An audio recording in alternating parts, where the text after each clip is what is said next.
শোনো না, আমার এভাবে এরকম প্রেগনেন্ট সেজে আর থাকতে ইচ্ছা করে না। এরকম মিথ্যার কতদিন করবো বলো? আমি তো ওকে বলছি এখন আমার 6 মাস, আর 4 মাস পরে আমি কি করব?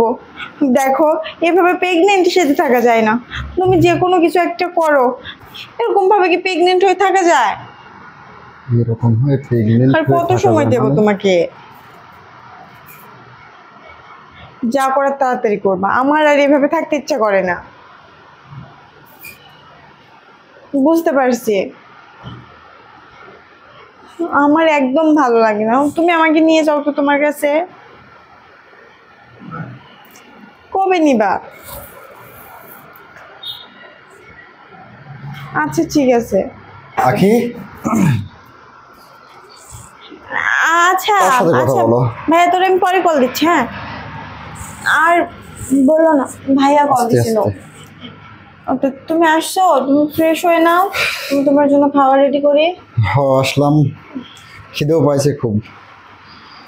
দাও কিছু খাইতে দাও। আচ্ছা তুমি ফ্রেশ হয়ে আসো, ঠিক আছে? আচ্ছা ঠিক আছে। আরে এই সময় আবার ফোন দিল। আসসালামু আলাইকুম স্যার। জি স্যার, এখনই আসতে হবে স্যার? ওকে স্যার, আমি আসতেছি। ওকে। আখি, আমি খাইতে পারলাম না, আমি লাঞ্চটা বাইরেই কোথাও করে নেব। অফিস থেকে ফোন আসছে তো, এখনই আমার যাইতে হবে। এটা কোনো কথা হলো? না, এখন অফিস থেকে ফোন দিচ্ছে যেহেতু আমাকে যাইতেই হবে। আমি বাইরে থেকে খাওয়া দাওয়া করে নাও। ঠিক আছে, দেখে শোনা থাকো। হ্যাঁ আচ্ছা আচ্ছা।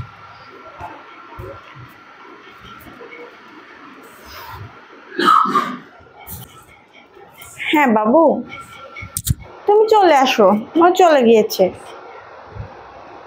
আচ্ছা দেরি করো না কিন্তু, আবার যখন তখন চলে আসতে পারে। আচ্ছা ঠিক আছে।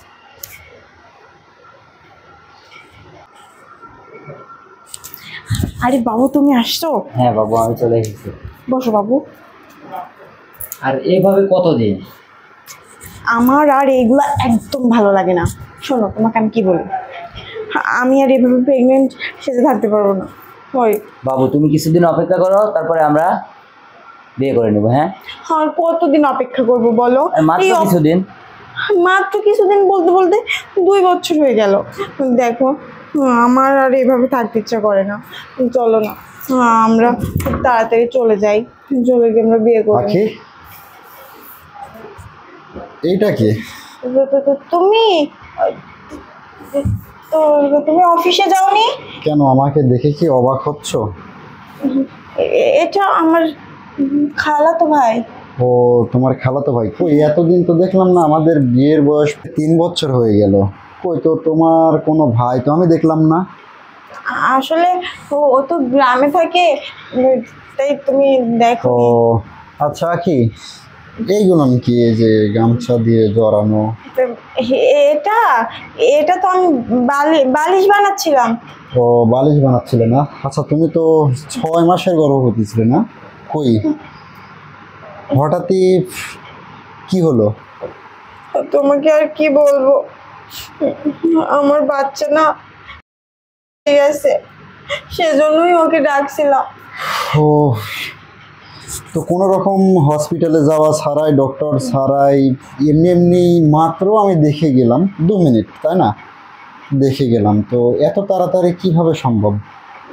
না মানে আসলে তো করিস না, বলবি বা আর কি। আমার যে ফোন আসছিল না কিছুক্ষণ আগে, সেটা কিন্তু ফোন আসে নাই। আমার অফিস থেকে কোনো ফোন আসে নাই। আমি এমনিতেই ফোনটার একটা অভিনয় করে আমি ঘর থেকে বের হয়ে গেলাম। কারণ কি জানিস, আমি যখন বাসাতে আসি, লাঞ্চের সময় যখন আসি, তখনই দেখি তুই ফোনে কথা বলছিস, আর দরজার আড়াল থেকে আমি সব কিছুই শুনছি। তোর যে এটা বয়ফ্রেন্ড, ঠিক আছে, আর কি উত্তর দিবি, আর কত ঘোরায় পেছায় বলবি বল? সব কিছু তো আমি দেখেছি, শুনেছি, তাই না? তো তোকে আমি বেশি কিছু আর বলবো না। যেহেতু একটা সম্পর্ক তৈরি করে ফেলছিস, তাহলে যা, এখন তুই তার সাথে করেই চলে যা, তার হাতটা ধরে আমার বাসার থেকে বের হয়ে চলে যা ভালোভাবে। দেখ, আমি তোর মুখ থেকে আর কোনো রকম কোনো ধরনের কথা শুনতে চাচ্ছি না। আমার এর ফল কিন্তু ভালো হবে না যদি আমাকে কথা বলাস। কি হলো, দাঁড়ায় আছিস কেন? ও, বুঝতে পারছি, দে হাতটা দে। যা বের হ, যা, দুজন বের হ।